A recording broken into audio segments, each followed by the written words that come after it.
ప్రేక్షకులందరూ నమస్కారం. ఈరోజు మనతో పాటు దైవాజ్ఞ బ్రహ్మశ్రీ వీరాపురం సుబ్రహ్మణ్య స్వామి గారు మనతో ఉన్నారు. మీనరాశి వారి పరిస్థితి జూలై మాసంలో ఏ విధంగా ఉండిపోతుందో గురుగారిని అడిగి తెలుసుకుందాం. నమస్కారం గురుగారు. శుభాశీస్సులండి. గురుగారు, ఆషాఢ మాసం జూలై నెల మీనరాశి వారి పరిస్థితి ఎలా ఉంటుంది? ఏళ్ళనాడు శని దశ నడుస్తుంది. మరి వీళ్ళు ఆందోళన చెందాల్సిన అవసరం ఉందా, లేదంటే మంచి ఫలితాలే ఉంటాయా? ఓవరాల్గా ఎలాంటి జాగ్రత్తలు తీసుకోవాలి గురుగారు? మంచి విషయమే. మీనరాశి వారికి ఆషాఢ మాసం ఈ జూలై నెలంతా కూడా పట్టిందల్లా బంగారమే. శని కూడా అనుకూలంగానే ఉన్నాడు. ఏలేనాటి శని నడుస్తుంది, కానీ అయినా వీళ్లకు అనుకూల వాతావరణంగానే ఉంది. ఈ మాసంలో ఏ పనైనా కూడా కళ్ళు మూసుకొని ప్రశాంతంగా ప్రారంభం చేసుకోవచ్చు. నూతన వ్యాపారాలకి శ్రీకారం చుడతారు, కొత్త వ్యాపారాలు ప్రారంభం చేస్తారు. ఎటువంటి వ్యాపారమైనా కూడా ప్రశాంతంగా ప్రారంభం చేసుకోవచ్చు. ఇదే కాకుండా వివాహ ప్రయత్నాలు చేసేవాళ్ళు, అధికంగా ఎప్పటి నుంచో ప్రయత్నం చేస్తూ ఆలస్యం జరిగినటువంటి వాళ్ళు, వీళ్ళందరికీ కూడా, అంటే అధికంగా ఆలస్యమై ఉన్నటువంటి వాళ్ళకి ఈ మాసంలో శుభవార్తలు వింటారు. ఇంకా కూడా నిశ్చయితాంబూలాలు పుచ్చుకునే అంత అనుకూలత ఉంది. లేదు, కొత్తగా ప్రారంభం చేసేవాళ్ళు ఈ ఆషాఢ మాసంలో పెళ్లి ప్రయత్నాలు ప్రారంభం చేసుకున్నట్టయితే తొందరగా చక అన్నీ కూడా నెరవేరుతాయి. కళ్ళు మూసుకొని కళ్ళు తెరిచే లోపల అయిపోయింది అన్నట్టుగా సంబంధాలు కుదరడం, ఎంగేజ్మెంట్ అయిపోవడం, పెళ్ళి అన్నీ మొత్తం టకటక జరిగిపోయే అవకాశాలు కూడా ఉన్నాయి. అలా అనుకూలమైనటువంటి, ఎందుకంటే మనకు గ్రహాలన్నీ కూడా అనుకూలంగా ఉన్నప్పుడు మనం ప్రారంభం చేసింది కష్టకాలంలో కూడా సుఖాన్ని ఇస్తుంది, కష్టకాలంలో కూడా సుఖాన్ని. అంతే కదా. ఇప్పుడు ప్రతి ఒక్కరు ఏమనుకుంటారు, మనం బ్యాంకులో దాచిపెట్టుకుంటే రేపు బాగలేనప్పుడు కష్టాల్లో అది మనకు ఉపయోగపడుతుంది అని అంటారు కదా. అట్లాగా మనకు ఈ గ్రహాల అనుకూలతలో ఉన్నప్పుడు చేసుకున్న ప్రయత్నం చేసిన పని రేపు కష్టంలో కూడా అది మనల్ని ఆదుకుంటుంది. అంతే. అదేవిధంగా ప్రతి పని ప్రతి రంగాల వారికి కూడాను యోగదాయకంగా ఉంది ఆషాఢ మాసం. అలాగే విదేశాలకు వెళ్ళాలని ప్రయత్నం చేసేవాళ్ళు ప్రయత్నం ప్రారంభం చేయొచ్చు. ఆల్రెడీ వచ్చినటువంటి వాళ్ళు, వెళ్ళాలనుకున్న వాళ్ళు ఈ మాసంలో వెళ్ళొచ్చు, అక్కడ స్థిరపడతారు కూడాను. అలాగే ఉద్యోగాలలో ప్రమోషన్ ప్రయత్నం చేసుకోవచ్చు, లేదంటే వచ్చే అవకాశం కూడా ఉంది. అలాగే ఇవే కాకుండా సంతాన విషయాల్లో కూడా వీళ్లకు పుత్ర సంతాన ప్రాప్తికి కూడా కలిగే అవకాశం ఉంది. అధికంగా పుత్ర సంతాన ప్రాప్తి కలిగే అవకాశం ఉంది. స్వల్పంగా పుత్రికా సంతానం కలిగే, స్త్రీ సంతానం కలిగే అవకాశాలు ఉన్నాయి. అన్ని రంగాల వారికి కూడా ఈ మాసంలో యోగంగా ఉంది. ఇదే కాకుండా కుటుంబ వ్యక్తులతో కలిసి సంతోషంగాను ఆనందంగాను ఈ మాసం అంతా కూడా, ఒక మాట చెప్పాలంటే ఆనంద నిలయమే అనుకోవాలి.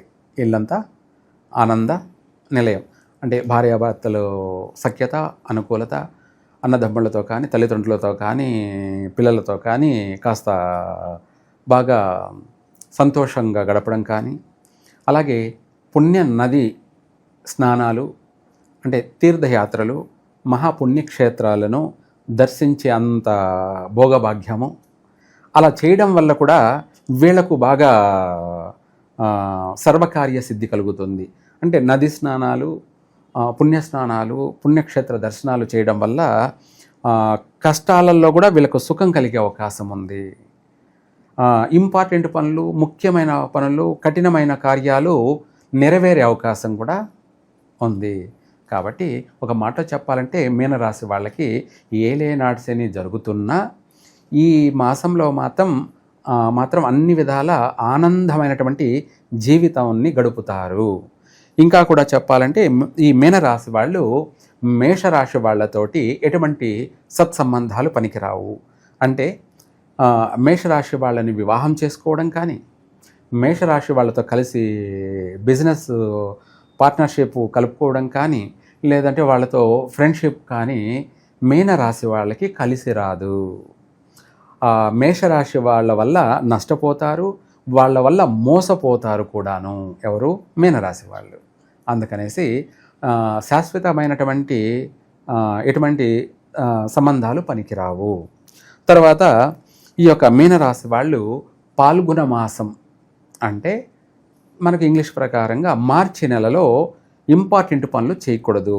ఈ పాల్గొన మాసంలో ముఖ్యమైనటువంటి పనులు చేయకూడదు. కలిసి రావు, నష్టాలు కలిగే అవకాశం ఉంది, నష్టపోయే అవకాశం ఉంది, అన్ని విధాలా కూడా ఆటంకాలు కలిగే అవకాశాలు ఉన్నాయి. అంటే ప్రతి సంవత్సరం కూడా పాల్గొన మాసం అనేది వీళ్లకు కలిసి రాదు మీనరాశి వాళ్ళకి. అలాగే తిథుల్లో చూసుకుంటేనేమో పంచమి, దశమి, పౌర్ణమి. మీనరాశి వాళ్ళకి కూడా పంచమి, దశమి, పౌర్ణమి మంచి తిథులే అయినప్పటికీ వీళ్ళకి మాత్రం ఆపోజిట్ తిథులు కాబట్టి ఘాతు తిథులు అంటారు వీటిని. అందుకనేసి ముఖ్యమైన పనులు చేయకపోవడం మంచిది. చిన్న చిన్న కార్యక్రమాలు, సాధారణమైన పనులు చేసుకోవచ్చు, ముఖ్యమైన విషయాలు చేయకూడదు. ఇంకా కూడా చెప్పాలి అంటే ఈ రాశి వారికి పరిష్కార మార్గం ఏదైనా ఉందా అనంటే ఈ యొక్క మీనరాశి వాళ్ళు ఎక్కువ శాతం ఆర్థిక పరంగాను కలిసి రావడానికి, అలాగే ఆరోగ్యపరంగాను బాగుండడానికి ఈ యొక్క మీనరాశి వాళ్ళు నవగ్రహాల్లో అటు శనికి, ఇటు కుజుడికి, అలాగే గురువుకి, ముగ్గురికి కూడా, మన కుజుడికేమో కుంకుమతో అర్చన, గురువుకేమో పసుపుతో అర్చన, శనికేమో నువ్వులతోటి అష్టోత్తరం. ఈ మూడు ఒక శనివారం రోజు శనికి, గురువారం రోజు గురువుకి, మంగళవారం రోజు కుజుడికి, ఇలా ఒక 7 వారాలు కానీ 9 వారాలు కానీ చేసినట్టయితే 100% వీళ్ళను ఏలేనాడు శని కావచ్చు, అష్టమ శని కావచ్చు, అర్ధాష్టమ శని కావచ్చు, ఈ పీడలన్నీ కూడా వైదొలిగిపోతాయి. భారీ నష్టాలు జరగాల్సింది కూడా స్వల్పంగా వెళ్ళిపోతాయి. ఆ స్వల్పం అనేది మనకు పెద్ద సమస్య కాదు, విశేషంగా ఏదన్నా దానాది కార్యక్రమాలు చేసుకుంటే బాగుంటుందా గురుగారు? మంచి మాటే. ఈ మీనరాశి వీళ్ళు దానం ఏదైనా చెయ్యాలి అని అనుకుంటే ముఖ్యంగా చెప్పాలంటే ఉప్పును దానం చేయడం ఒకటి, రెండోది వచ్చేసి తైలం దానం చేయడము.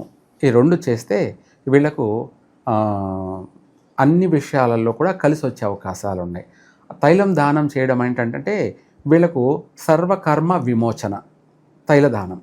ఉప్పు దానం చేయడం వల్ల ఏంటంటే రాబోయే ఉపద్రవాల నుంచి మనము బయటపడడానికి, ఆరోగ్యపరంగా కావచ్చు, శత్రుపరంగా కావచ్చు, ఊహించినటువంటి సంఘటనలు, ఊహించినటువంటి నష్టాలు జరగకుండా మనము సేఫ్గా ఉంటాం.